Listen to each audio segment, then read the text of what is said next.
Also, this afternoon, we have a little show that we call the Bishop's Corner. And this is where the Bishop entertains your questions. In fact, he picked this question from the show that's going to air this afternoon as the highlight question of the week. Adrien.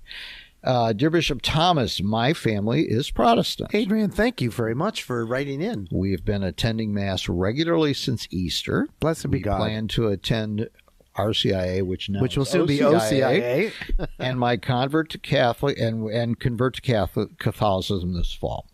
How should we be participating in Mass at this time? We've been trying to learn the prayers and sing and pray with the congregation.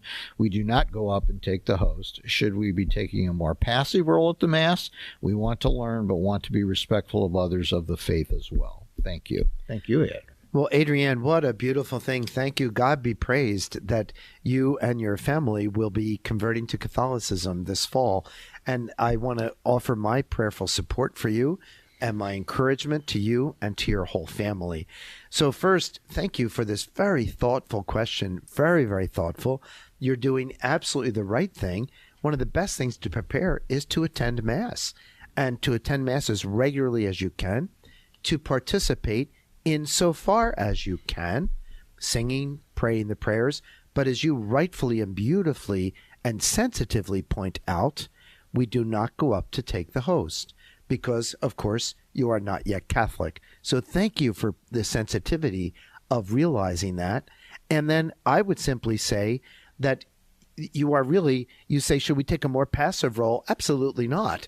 I can tell you, Adrien, there are a number of folks who have said to me, Bishop, I'm converting, I'm Protestant, and I got to come to Mass on Sundays to know when to kneel and when to stand, because once I'm a Catholic, I don't want to be embarrassed that I don't know. But the reality is, I think coming to Mass will help acclimate you, make you much more comfortable with the gestures and the bodily postures and the prayers. And I'd offer this recommendation, Adrien, and that is 2 books. And I think they'd be excellent, and it would be helpful maybe for you and your family. One of the most helpful books I recommend to people always is Father Jeremy Driscoll, Abbot Jeremy Driscoll, who is the Benedictine abbot in Portland, in Oregon, at Mount Angel Abbey. His little book, What Happens at Mass. I think you should look at it, read it, study it with your family. That would be super, super helpful to you. Another one written by one of our own priests here, Father Phil Smith, is called What Nobody Ever Told Us. And I think that's a great sort of primer, especially for someone entering the church like yourselves. And then, of course, I would humbly recommend the study of the Catholic Catechism, and in a particular way with your family, just walking through the Catholic Catechism.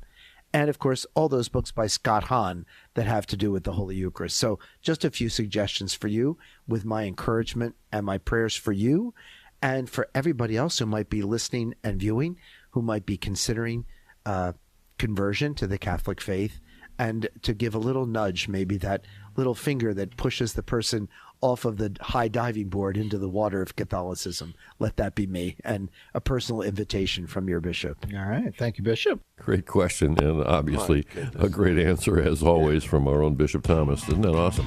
And that's not all. More to come. 4:30 today.